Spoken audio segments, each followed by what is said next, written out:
আসসালামু আলাইকুম। আমি ইঞ্জিনিয়ার শরীফ কথা বলছিলাম সিভিল স্কয়ার কারখানা থেকে। প্রায়ই নির্মাণ রিলেটেড কিছু বিষয় নিয়ে কথা বলার চেষ্টা করি, অভিজ্ঞতা শেয়ার করার চেষ্টা করি আপনাদের সাথে। আজকে খুব গুরুত্বপূর্ণ একটা বিষয় নিয়ে কথা বলতে চাই, সেটা হলো কিভাবে নির্মাণ ব্যয় কমানো সম্ভব অথবা অপচয় রোধ করা সম্ভব। এটি কনস্ট্রাকশন প্রকল্পের ব্যয় কমানোর পূর্ব শর্তই হচ্ছে যথাযথ পরিকল্পনা অনুযায়ী কাজ শুরু করা। এটা অত্যন্ত গুরুত্বপূর্ণ একটা টপিক। আপনি বাজেট কমাবেন, খরচ কমাবেন অথবা অপচয় কমাবেন, যেটাই বলেন না কেন, এর মূল শর্ত হচ্ছে পরিকল্পনা অনুযায়ী কাজ শুরু করা। এখন কথা হচ্ছে পরিকল্পনাটা কি?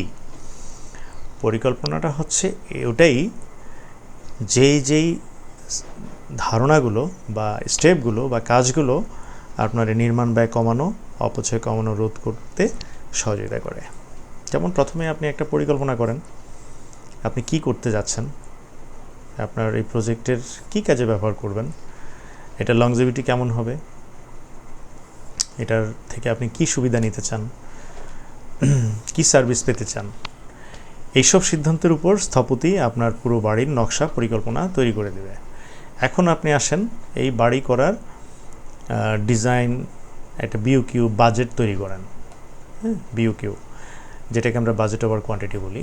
তো একটা বিইউকিউ করলে আপনি একটা ধারণা পাবেন যে এইখানে এই প্রকল্পটা শেষ করতে আপনাকে যে কয়টা ধাপ আছে, ওই ধাপগুলো শেষ করতে আপনাকে কোন ধাপে কত পরিমাণ খরচ করতে হবে এবং কী ধরনের ম্যাটেরিয়ালস আপনি ব্যবহার করবেন, কী ধরনের ম্যাটেরিয়ালস আপনি ব্যবহার করবেন না, আপনি আগে একটা ধারণা দরকার, সেটা হচ্ছে বিইউকিউ, বাজেট করতে হবে আপনাকে। সো আপনি পরিকল্পনা করলেন, আপনি বাজেট করলেন, দেন আপনি এখন চলে আসেন হচ্ছে নির্মাণে। তো এই নির্মাণ করতে শুরু করলে যেটা হবে, আপনি ওই যে আপনার পরিকল্পনা মাফিক যে কাজগুলো করলেন, আপনার বাজেট অনুযায়ী যে ধারণাটা পেলেন, সে অনুযায়ী আপনার প্রত্যেকটা ধাপে ধাপে ধাপে ধাপে আপনাকে আগাতে হবে।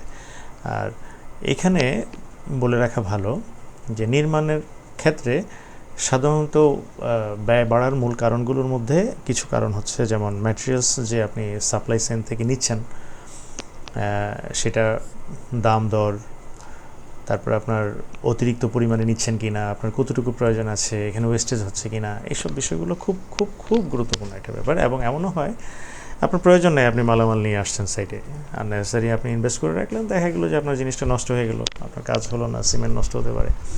নির্মাণ প্রকল্পের সবচাইতে বেশি যেটা ওয়েস্টেজ হয় সেটা হচ্ছে বালু।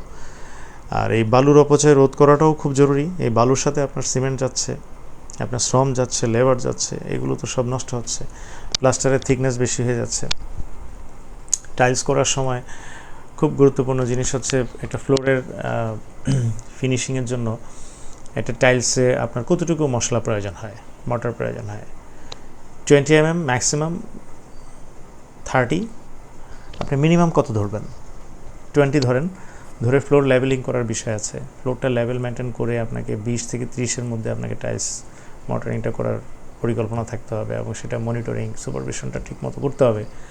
যদি সেটা করা সম্ভব না হয়, দেখা গেলো যে 20-এর জায়গায় 50-60 mm করে থিকনেস দিয়ে আপনি টাইলস লেইং ফিটিং করলেন, তো সেক্ষেত্রে আপনার এখানে হিউজ পরিমাণ এক্সেস হয়ে গেলো, কনস্ট্রাকশন এক্সেস খরচ বেড়ে গেল, বালি, সিমেন্ট, লেবার আননেসেসারি।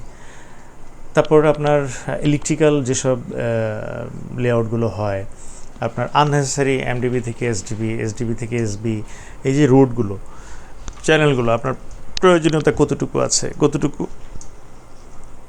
রুটটা কিভাবে গেলে আপনার খরচটা কম হতো, আননেসেসারি সে খরচটা বাড়ালো কি না, আননেসেসারি কেবল ইউজ করলো কি না, কেবলের যে আরএমটা দরকার ছিল সেটা না করে আন্ডার অথবা ওভারসাইজ দিল কি না।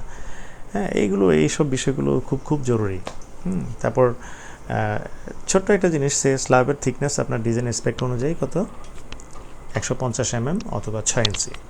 আচ্ছা, এখন শাটারিংয়ের লেভেল ঠিকমতো না করার কারণে, অথবা আপনার কংক্রিট যারা লেভেলিং করছে, পুরিংয়ের কাজ করছে, তাদের অদক্ষতার কারণে আপনি 10 mm বা হাফ ইঞ্চ বা আর একটু কম বেশি করে আপনি বেশি করে বললেন, তাহলে কী হলো, আপনার এখানে খরচটা বেড়ে গেল, সিমেন্ট গেল, খোয়া গেল, পাথর গেল, বালু গেল, লেবার সময় সবই তো গেল।